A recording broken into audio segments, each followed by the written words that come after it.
PS4 Telugu channel news కి స్వాగతం. నేను సంధ్య. ముందుగా ముఖ్యాంశాలు.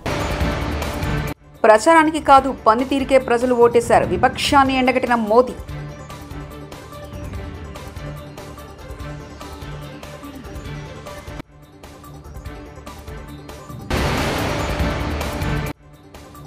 హైకమాండ్ పెద్దలతో సీఎం రేవంత్ భేటీ.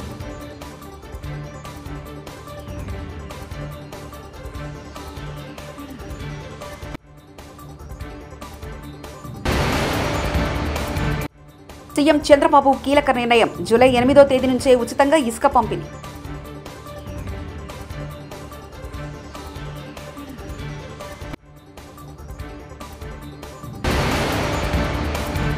ఉప్పాడ సముద్రపు కోత సమస్యకు శాశ్వత పరిష్కారం చూపండి.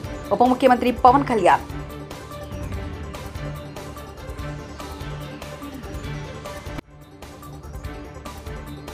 తప్పుదారి పట్టించే రాజకీయాలను ప్రజలు తిప్పికొట్టారని, ప్రచారానికి కాకుండా పనితీరుకు 2024 సార్వత్రిక ఎన్నికల్లో ప్రజలు పట్టం కట్టారని ప్రధానమంత్రి నరేంద్ర మోదీ అన్నారు.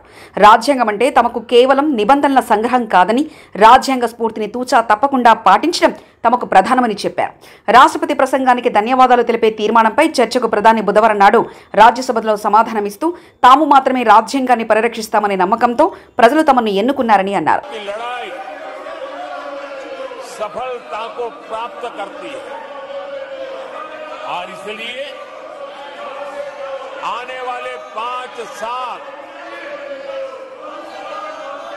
गरीबी के खिलाफ लड़ाई के निर्णायक वर्ष है और यह देश गरीबी के खिलाफ लड़ाई में विजयी होकर के रहेगा. ये पिछले 10 साल के अनुभव के आधार पर मैं बहुत विश्वास से कह सकता हूं.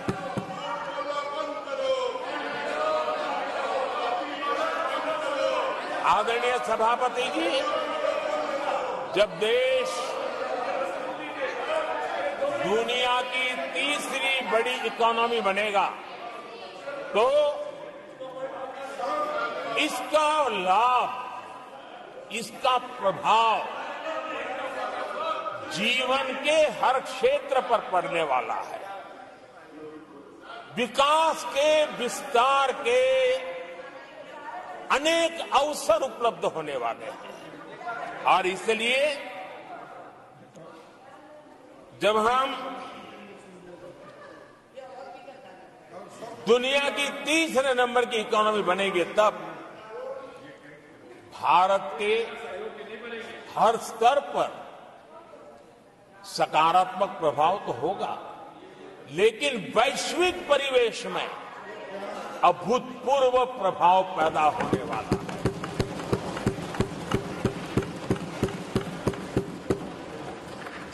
आदरणीय सभापति जी, हम आने वाले कालखंड में नए स्टार्टअप्स का,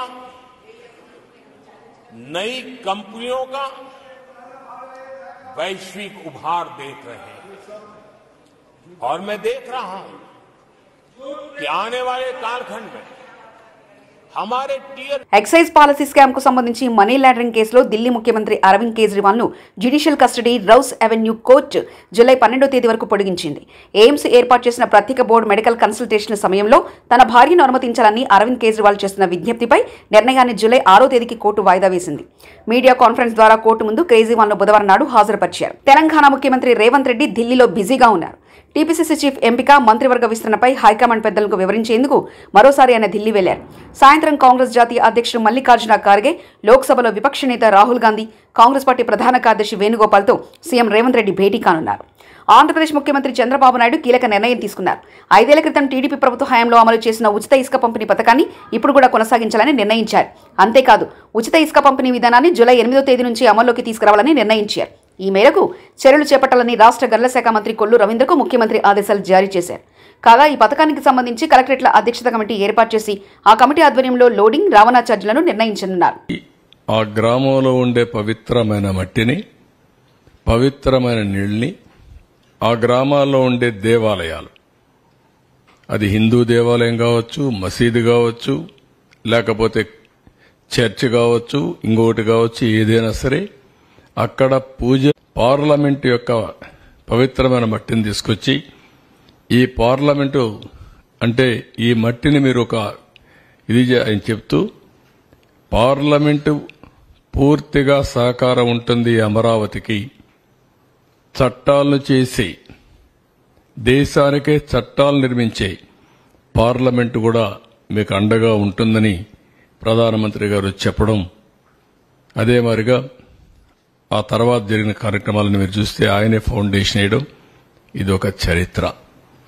ఇలాంటి ఇప్పుడు కూడా ప్రపంచంలో గల అన్ని పవిత్ర దేవాలయాలు తీసుకొచ్చాం. ఈ మట్టి కూడా ఇప్పటికి కూడా మీరు చూస్తే అదే మాదిరిగా చేశాం. మొన్న కూడా నేను ప్రార్థనలు చేసి వచ్చాను అక్కడనే. ఎవరు కూడా అక్కడవన్నీ రోడ్లో ఉండే మట్టి కూడా తోకొనిపోయారు, కానీ ఈ మట్టిని తాకలేకపోయారు.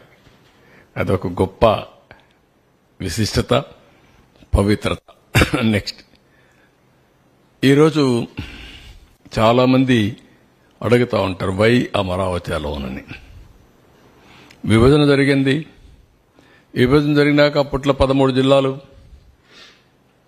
13 జిల్లాలను మీరు చూస్తే స్ట్రైట్ గా ఏ పక్క గిర్ర గీసిన, ఈ పక్క మడకసిర లాస్ట్, ఈ పక్క ఇచ్చాపురం, ఇంకొక స్ట్రైట్ గా కొద్దిగా ఇట్లొస్తే కుప్పం. 550, 590, ఇక్కడ 594 కిలోమీటర్లు. ఎటు చూసినా సమదూరం ఉండే ఏకైక ప్రాంతం అమరావతి. ఎవరు బుద్ధి జ్ఞానం ఉండే ఏ వ్యక్తి అయినా సరే దీన్ని ఏమాత్రం కూడా డిఫర్ కారు మనిషి అనేవాడు. అదే మాదిరిగా ఆ పక్క 12 పార్లమెంట్లు, ఈ పక్క 12 పార్లమెంట్లు, 13వ పార్లమెంట్ ఇక్కడ వస్తుంది. దేనికంటే సైంటిఫిక్ బేసిస్ మీకు ఏం కావాలి అమరావతి నిర్ణయించడానికి? దీనికి కులాలు కావాలన్నా, మతాలు కావాలన్నా, ప్రాంతాలు కావాలన్నా, లేదంటే రెచ్చగొట్టాలన్నా? అంటే ఎవరైనా సరే రాష్ట్రం యొక్క భవిష్యత్తును ఆకాంక్షించే ఎలాంటి వ్యక్తి అయినా సరే, అతను కరుడుగట్టిన ఉగ్రవాది అయినా సరే దీనికి ఒప్పుకొని తీరాలి. ఈ నియమనాలతో నాకు అర్థం కావడం లేదు. ఆఫ్టర్ బైఫర్కేషన్ మనకు రాజధాని లేదు. రికమెండేషన్స్ ఇచ్చిన కేసీ శివరామకృష్ణ ఇచ్చిన రికమెండేషన్లు కూడా చూశాం. అటు విశాఖపట్నం మొదలుకొని కర్నూలు వరకు అధ్యయనం చేశాడు. అధ్యయనం చేసిన తర్వాత ఎక్కువ మంది ఎక్కడ రాజధాని ఉండాలి అంటే విజయవాడ, గుంటూరు. రాష్ట్రంలోని అన్ని దేవాలయాలు, చర్చిలు, మసీదులలో పూజలు చూసి అన్ని గ్రామాల నుంచి నీరు, మట్టి తెచ్చి అమరావతి భూమి పూజ చేశాం. గత 5 ఏళ్లలో వీళ్లు అమరావతిని కదిలించలేకపోయారంటే ఆ మట్టికి ఉండే విశిష్టత అది. నమ్మకాన్ని కోల్పోయారు. మేము కష్టపడచ్చు, కానీ పెట్టుబడి పెట్టడానికి సహకరించడానికి వచ్చే వ్యక్తులు రారు. ఇప్పుడు సింగపూర్ గవర్నమెంట్ వాళ్ళతో మాట్లాడాలి, వస్తారా రారా? అంత ఈజీగా రారు. వాళ్ళ అనుభవం వాళ్ళకుంది. మన కోసం వాళ్ళు డబ్బులు పోగొట్టాల్సిన పని లేదు. ఇలాంటి రాష్ట్రాలు, ఇలాంటి దేశాలు కొన్ని వందలు ఉన్నాయి వాళ్లకు. ఆ దేశాల్లో చేసుకోగలుగుతారు ఏదైనా హెల్ప్ చేయాలన్నా. మనకే చేయాల్సిన అవసరం లేదు. రెండోది, పెట్టుబడులు పెట్టే వాళ్ళందరికీ ఈ రోజు బాగానే ఉంది, మళ్ళా ఈ భూతం ఇక్కడ ఉంటుంది కదా, ఈ దుర్మార్గుడు ఉంటాడు కదా, ఉన్నప్పుడు రేపు కథ ఏంటి, మేమెందుకు రిస్క్ చేయాలి మీ రాష్ట్రానికి అనే ఆలోచన ఉంటుంది. ఒక బ్రాండ్ ఇమేజ్ మొత్తం సఫర్ అయిపోయింది. ఎవరిని అడిగినా ఇంకా కూడా ఆలోచిస్తాం, చేస్తాం, అన్ని బాగానే ఉన్నాయి, మీ ట్రాక్ రికార్డు బాగుంది, మీ రాష్ట్రంలో మళ్ళా నమ్మకం ఏంటి మాకు, మీరు ఎట్లా అష్యూరెన్స్ ఇవ్వగలుగుతారు అని అడిగే పరిస్థితి వచ్చింది. This is the case study. ఒక వ్యక్తి అధికారాన్ని తీసుకుని భావితరాల భవిష్యత్తు నాశనం చేశాడు. ఒక శాపంగా మారాడు. ఏ పాపం చేశారండి ఈ రాష్ట్రంలో ఉండే ప్రజలు? రాజధాని లేదు అని చెప్పుకొని పాపం ఏం చేశారు వీళ్ళు? ఇక్కడుండే వాళ్ళు ఒకే అవకాశాల కోసం బయట పోతే పర్లేదు, కానీ ఇక్కడ అవకాశాలు లేక బయట పోవాల్సిన కర్మ ఏం పట్టింది? తెలివితేటలు లేవా? ఇక్కడ వనరులు లేవా? ఇక్కడ అవకాశాలు లేవా? ప్రపంచంలో ఉండే ప్రతి ఒక్క వ్యక్తి ఇక్కడికి వచ్చే అవకాశం ఉంది. గోదావరి, కృష్ణ, పుణ్య నదులున్నాయి, బంగారు పండించే భూములున్నాయి, రైతాంగం ఉన్నారు. Andhra Pradesh rice bowl of India. Pithapuram నియోజకవర్గం నాగులపల్లి వద్ద సూరప్ప చెరువు సమ్మర్ స్టోరేజ్ ట్యాంకును ఉప ముఖ్యమంత్రి పవన్ కళ్యాణ్ పరిశీలించారు. నాబార్డ్ నిధులతో 22 ఎకరాల్లో నిర్మించిన ఈ ట్యాంకు ద్వారా కొత్తపల్లి మండల పరిధిలో 54 గ్రామాలకు అందిస్తున్నారు. బుధవారం ఆ ఉప్పాడ తీర ప్రాంత సందర్శనకు వెళ్తూ మార్గ మధ్యంలో సూరప్ప చెరువును పరిశీలించారు. సమ్మర్ స్టోరేజీ ట్యాంక్, తాగునీటిని శుభ్రపరిచే విధానం, ల్యాబులు పరిశీలించి అధికారులను వివరాలు అడిగి తెలుసుకున్నారు. Kakinada collector Shri Shanmohan Sagili, MP Shri Uday Srinivas, Pithapuram Janasena in-charge Shri Marreddy Srinivas తదితరులు పవన్ కళ్యాణ్తో ఉన్నారు.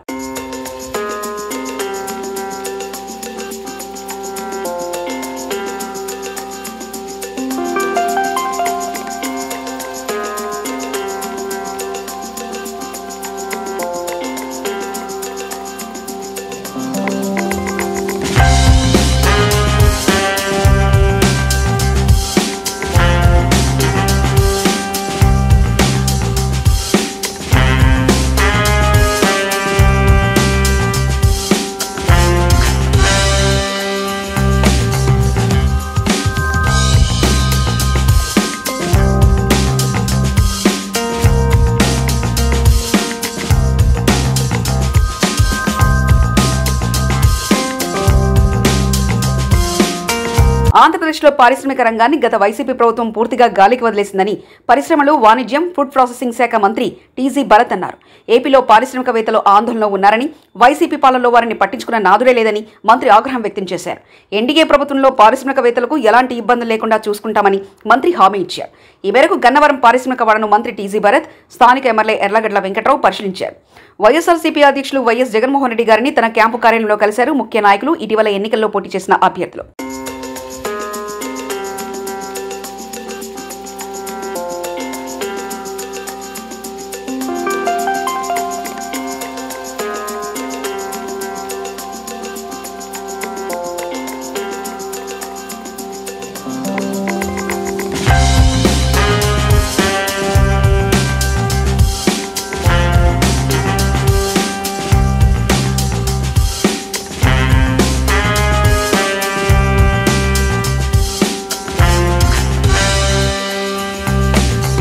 తిరుమల శ్రీవారిని భారత మహిళా క్రికెటర్లు దర్శించుకున్నారు. బుధవారం వీఐపీ ప్రారంభ విరామ దర్శన సమయంలో హర్మన్ ప్రీతి కౌర్, షఫాలి వర్మ, రేణుకా ఠాగూర్, దీప్తి శర్మ తదితరులు స్వామివారి సేవలో పాల్గొన్నారు.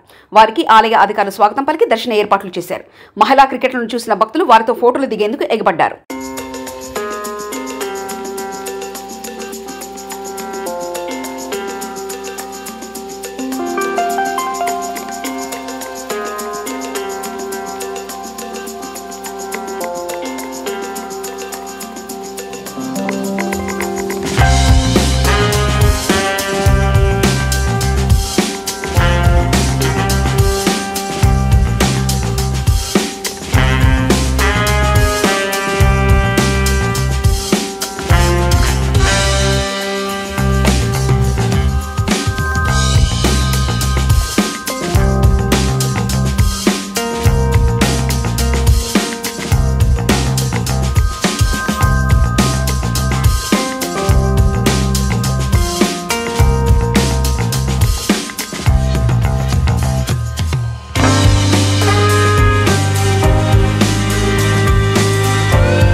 ప్రచారానికి కాదు, పనితీరుకే ప్రజలు ఓటేశారు. విపక్షాన్ని ఎండగట్టిన మోదీ.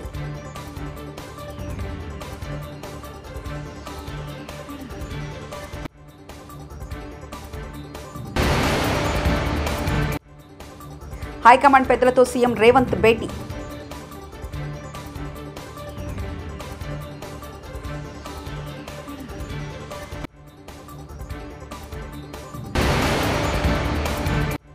సీఎం చంద్రబాబు కీలక నిర్ణయం. జూలై 8వ తేదీ నుంచే ఉచితంగా ఇసుక పంపిణీ.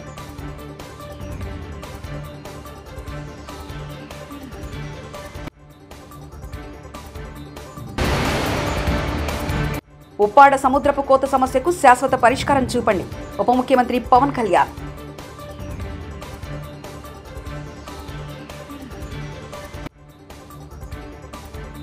TS4 తెలుగు ఛానల్ న్యూస్ ఇంతటితో సమాప్తం. చూస్తుండండి TS4 తెలుగు ఛానల్.